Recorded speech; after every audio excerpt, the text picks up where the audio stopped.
Halo, halo, apa kabar? Assalamualaikum warahmatullahi wabarakatuh. Senang sekali saya Rizwanul Arif bisa kembali menjumpai Anda semua. Kemarin sepanjang hari itu geger banget ya, karena sebelumnya juga sempat geger ketika Profesor Sofyan Effendi, mantan rektor UGM, memberikan testimoni bagaimana soal ijazah Jokowi, keaslian ijazah atau kepalsuan ijazah Jokowi.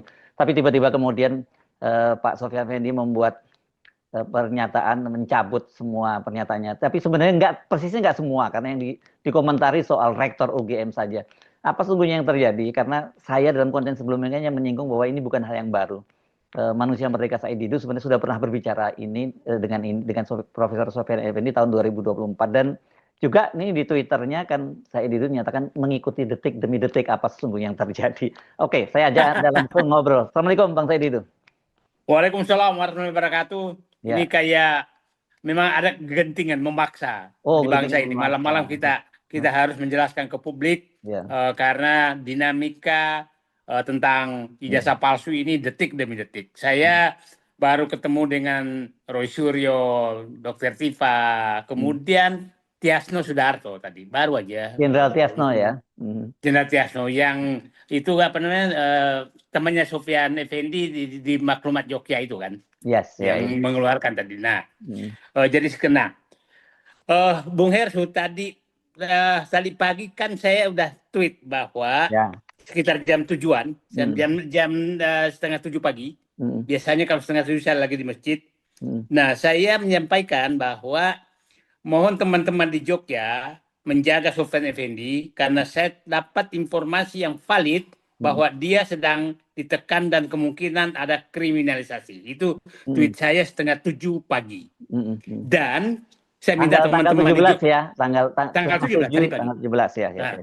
nah, karena saya dapat informasi demikian dan Pak Sofyan Effendi ini kan saya paham dia Hmm. ilmuwan benar, bukan Hmm. petarung. Hmm. Hmm. Hmm. Nah, karena saya kenal dia pejabat Kementerian Ristek. Hmm. Saya sama-sama kenal beliau sejak 95 Hmm. sebagai pejabat Pak Habibie, sama-sama kita orang Pak Habibie. Ya. Jadi saya paham karakter beliau, dia ilmuwan, Hmm. dia bukan penggerakan, dan saya punya keyakinan bahwa dia tidak terbiasa menghadapi tekanan. Itulah Hmm. kenapa saya tweet kepada seluruh teman-teman di Jogja untuk Hmm. menemani beliau. Hmm. Hmm. Nah, saya dapat informasi bahwa sebenarnya Pak Sofyan Effendi sudah siap ketemu teman-teman jam 1 tadi siang. Tanggal 17, Jam hari hari ya, hari Kamis tanggal 17 ya. Ya. hari Kamis tanggal 17, Hmm. tapi teman-teman di sana baru bisa besok, hari Jumat 18. Hmm. Nah, Hari ini ya, ya kita hari siarkan ini ya. Berarti hari ini baru ya, ketemu ya. Oke. ya. Nah, yang menariknya adalah tanda tangan surat itu kira-kira terjadi jam 2. Jam 2 hari Kamis, sekali lagi hari Hari Kamis jam Kamis. 2 ya. Jam Ya. 2 hari Kamis. Hmm. Dan kalau lihat ini, lihat bahasanya itu Hmm. betul-betul bahasa birokrat. Hmm. Hmm. Hmm. Hmm. Hmm. Bahasa itu bahasa birokrat. Hmm. Jadi dugaan saya Hmm. yang membuat surat ini adalah pejabat UGM. Hmm. Hmm. Ya, nah kalau dia redaksinya itu bahasa birokrat, Hmm. dan intinya itu hanya janganlah pojokkan rektor. Ya kan Hmm. intinya kira-kira begitu. Hmm. Nah, intinya kira-kira begitu, tidak membantah apapun yang dinyatakan, hanya menyatakan kira-kira kalau sesederhanakan menyatakan informasi dari UGM itu yang dipegang adalah yang dari rektor. Itu kan kira-kira Hmm. begitu kan. Nah, di website UGM tadi kan terbaca juga bahwa yang dianggap benar itu adalah pernyataan rektor Emilia tanggal berapa di Februari gitu kan. Itu Ya, yang ya. yang. Nah, sebenarnya cerita ini saya sudah dapat waktu saya berkunjung diskusi di UGM tanggal 5 Desember 2024. Hmm. Pak Sofyan Effendi sudah menjelaskan ini. Hmm. Hmm. Cuma saat itu Pak tahan aja dulu Pak. Hmm. Ini kan maksudnya kasus ijazah palsu ini belum menggema saat itu. Nanti sayang informasi ini kalau ini terjadi. Nah, saya dekat sekali sama Sofyan Effendi, dekat secara pribadi dekat, dan saya katakan integritasnya saya bisa jamin, tapi memang bukan aktivis yang biasa menghadapi tekanan. Nah sekarang pertanyaannya adalah apa sih yang dengan perubahan itu, apa yang Ya. terjadi sebenarnya? Hmm, Apakah masalah ijazah palsu ini berarti menyebabkan pencabutan pernyataan itu hmm. berubah menyatakan bahwa ijazah Jokowi memang asli? Ya. Tidak. Nah, Hmm. karena begini, informasi yang disampaikan Profesor Effendi itu memunculkan, melengkapi semua puzzle yang hilang, yang Hmm. belum lengkap Betul, tentang ijazah Jokowi. betul. Nah, Hmm. pertama, Hmm. kan muncul pertanyaan tuh, kan pernah Jokowi menyatakan IP saya kurang dari 2. Betul. Pernah Ya. kan? Ya, ya, ya, ya. Nah, Pak Mahfud MD yang pernah ya, itu yang bicara pada ya waktu itu. Hmm. bagi kita yang biasa kuliah, IP kurang dari 2 tuh DO dong. Iya. Nah, ya kan? Iya. Ternyata IP 2 kurang dari 2 itu berubah menjadi sarjana muda, hanya boleh sampai sarjana muda, ya Hmm. kan? Hmm. Hmm. Dari S1. Nah, itu pasal pertama.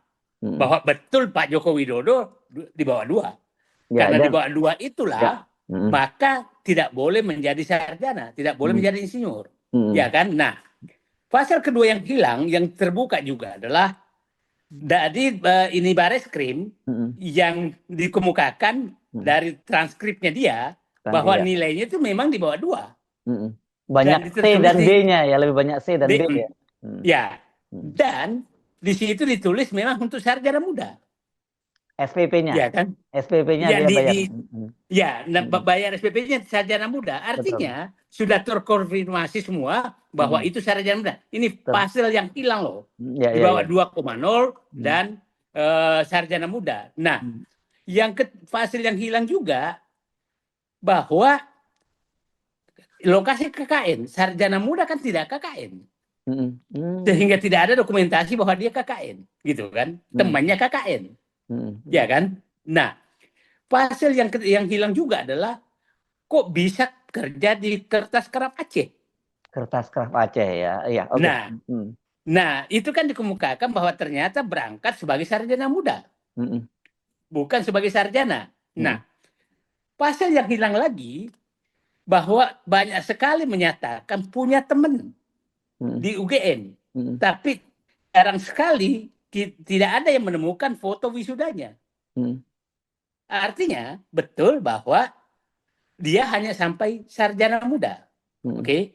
Oke. Nah, yang ini yang terungkap lagi adalah ijazah Hari Mulyono. Ya. Ya kan? Hmm. Nah, karena Hari Mulyono ini kan tidak terungkap sebelum 2014. Artinya sewaktu menjadi wali kota dan gubernur itu Hmm. tidak memakai ijazah Hari Mulyono, ya Hmm. kan? Hmm.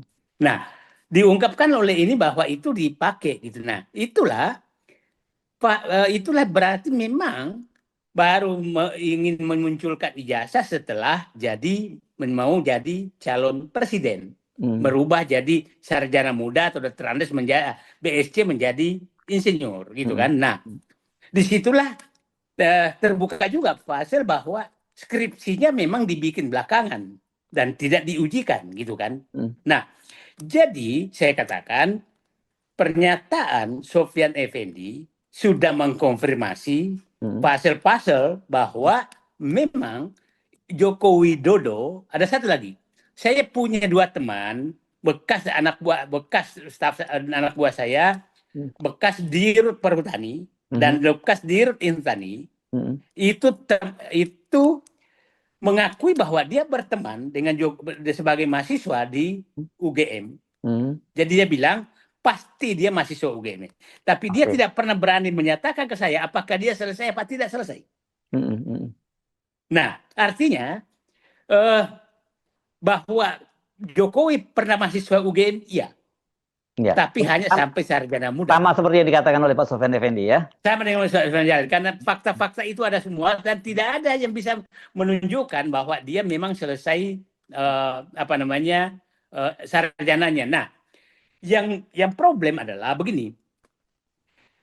Pada saat itu kuliah antara sarjana muda dengan sarjana itu satu kelas. Hmm.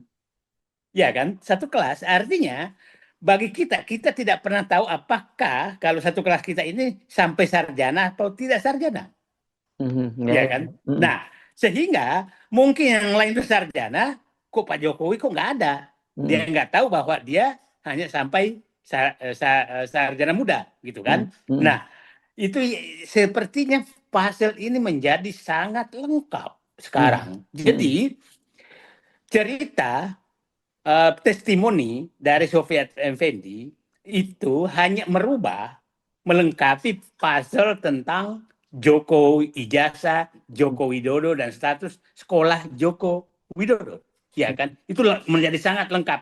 Nah, jika dipertanyakan kok 2,0, kok cuma sarjana muda. Nah, ingat bahwa sistem sarjana muda di UGM itu sampai 84. Jadi semua orang lulus, masuk, itu diterima dulu semua S1, nanti diseleksi. Nah, itulah diseleksi siapa yang bisa lanjut ke S1, siapa yang hanya berhenti di sarjana muda. Nah, kebetulan Mas Hersu, saya ini kan angkatan 81, 1 tahun di belakang Joko Widodo di Institut Pertanian Bogor. Jadi saya masih ngalami juga, tapi di IPB tidak ada namanya sarjana muda. Kalau di bawah 2,0 maka DO, drop out. Drop out itu bedanya. Di sana di bawah 2,0 berhenti di sarjana muda gitu loh. Jadi kalau Joko Widodo masuk IPB kemarin itu ya DO dia gitu loh. Nah, itu kira-kira. Jadi sekarang saya mengikuti dinamika ini terus dan masih tiap detik menghubungi teman-teman di Jogja. Dan memang tadi pagi saya sudah menduga pasti sampai saya komunikasi dengan teman, udah ke rumah Pak Sofian Effendi belum. Saya was-was karena teman saya nih, senior saya ini adalah tidak tahan dengan tekanan. Dan lihat bahasanya itu bahasa birokrat betul. Jadi menurut dugaan saya adalah ini ada tekanan yang sangat kuat kepada rektor untuk bisa menyelesaikan ini, menyelesaikan masalah ini, dan rektor menugaskan seseorang untuk datang ke Sofian Effendi dengan membawa surat, dan kira-kira dengan berbagai ancaman. Dan Sofian Effendi sekarang kan umur 80 tahun loh. 80 tahun, bukan muda lagi. Dan sejak di BPPT di Ristek itu saya kenal beliau, ilmuwan betul, bukan pergerakan, bukan ini. Dan saya saya enggak, kita ikuti dinamika dulu sekarang, tapi saya mengingatkan publik bahwa penjelasan Sofian Effendi melengkapi semua, semakin meyakinkan bahwa memang Joko Widodo adalah sarjana muda. Itu clear, udah menjadi clear. Dan tadi saya ketemu teman-teman yang sedang berjuang untuk ini, ya bukan kendor semangatnya, tambah semangat. Sorry Surya, Dr. Tifa. Itu Mas Hersu. Jadi ini kelihatannya kalau tadi keping-keping puzzle itu udah jadi mosaik ya. Sebenarnya mosaiknya udah jadi, ya udah gambarnya jelas, sudah di capture banyak orang, udah tayang di video. Sekarang kalau coba diberantakin lagi udah nggak bisa gitu ya. Orang nggak bisa lagi. Sudah kok match semua gitu ya puzzle-puzzle. Match semua. Ya, match semua. Ingat Pak Hersu ya, yang selalu orang bertanya, orang yang nggak tahu adalah kok masuk S1 kok selesai sarjana muda? Terjawab kan? Bahwa IP di bawah 2,0 berhenti di sarjana muda. Itu tidak banyak yang tahu. Yang kedua, yang hilang itu adalah kok bisa kerja di kertas kerap Aceh? Nah, terjawab kan bahwa sepertinya dia masuk dengan sarjana muda. Setelah pulang dia mau. Nah, yang hilang juga, mosaik yang hilang itu adalah kok tidak dipermasalahkan di saat wali kota. Gubernur, ya kan? Nah, ternyata memang kan hanya syarat SMA kan, syaratnya memang kan? Ya syaratnya SMA, jadi nggak terlalu problem. Nah, ternyata dia takut. Nah, akhirnya muncul Hari Mulyono kan. Nah, ada mosaik yang hilang yang masih perlu ditelusuri adalah, saya ingat betul kejadian pada saat Ibu Megawati ingin menetapkan sebagai calon presiden sampai Ibu Megawati dan JK calon wapresnya, menunggu sampai jam 11 malam di Lenteng Agung. Baru Joko Widodo datang. Dari jadwal acara jam 7 dan tidak bisa dikontak sama sekali. Bayangkan saat itu dicari dia jam 11 baru datang. Nah, itu waktu yang harus ditelusuri kemana beliau saat itu. Nah, itu saya kasih tahu teman-teman, coba cek, kita udah canggih, apakah saat itu ada di Pasar Pramuka. Itu waktu. Ya. Oke. Gitu Mas Heru. Iya, jadi kalau yang episode Pasar Pramuka kan ada yang tadinya disebut oleh Bitor Suryadi, ada nama Denny Iskandar, ya, yang disebut bahwa dia itu adalah ada tim Jakarta dan tim Solo begitu ya. Tapi dalam wawancaranya dengan saya, Denny Iskandar menyatakan bahwa dia menerima, dia tidak tahu menahu soal Pasar Pramuka, tapi dia menerimanya dari Jokowi, dan yang menjadi keheranan dia adalah kok foto di ijazah itu berbeda dengan orang yang Jokowinya. Itu kan yang poinnya sebenarnya di situ kan.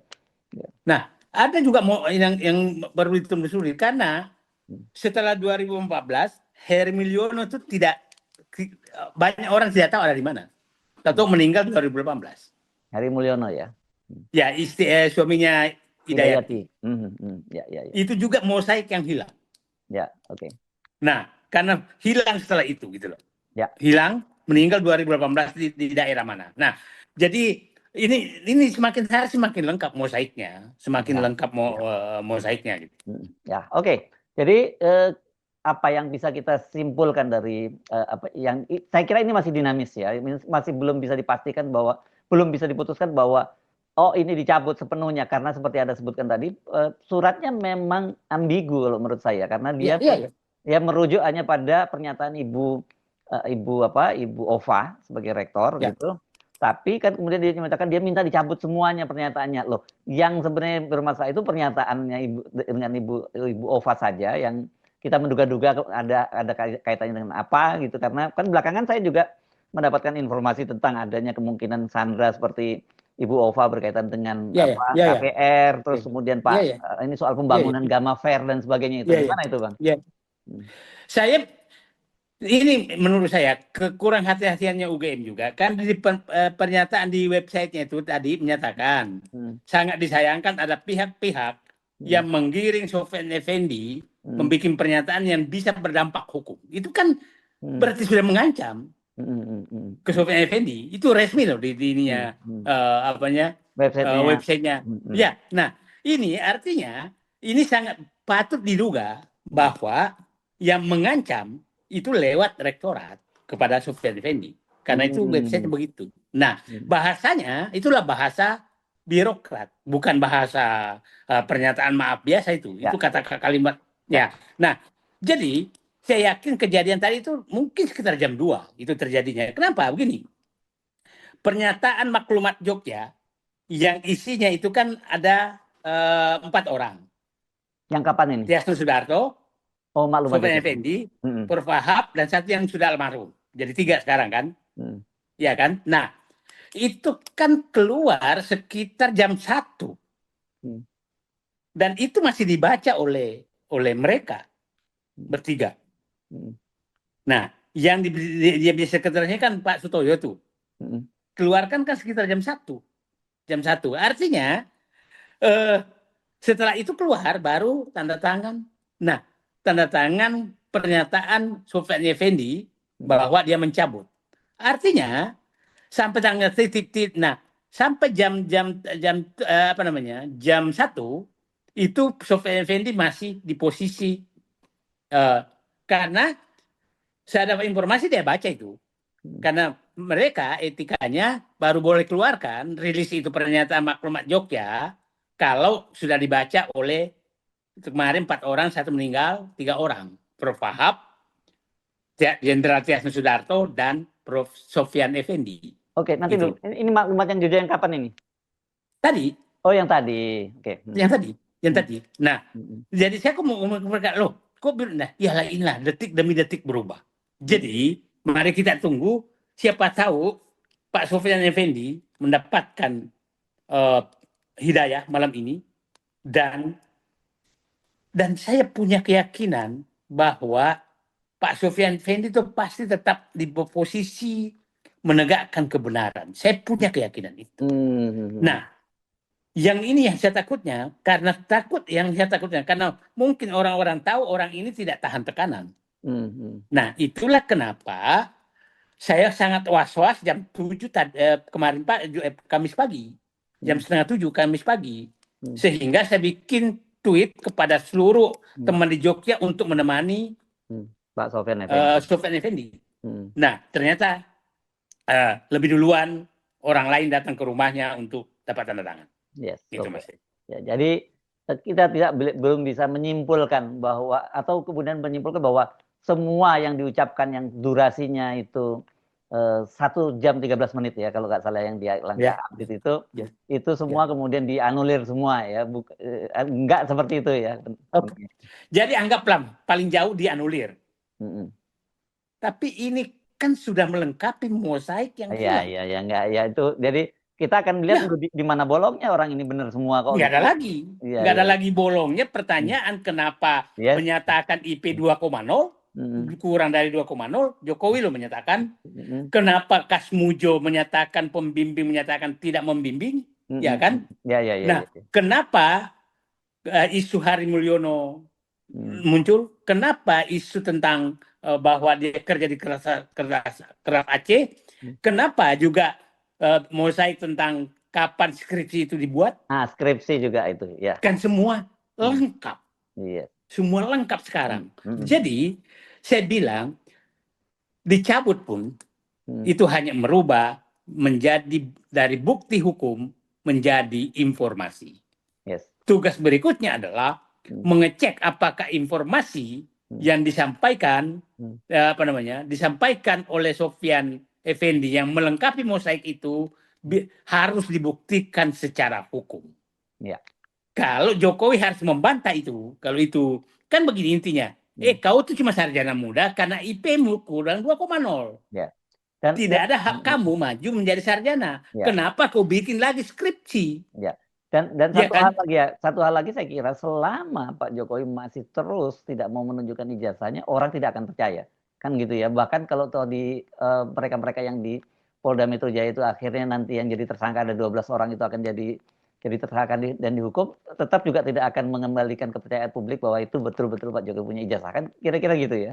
Ya, saya hanya menyatakan begini, air bah sudah keburu datang.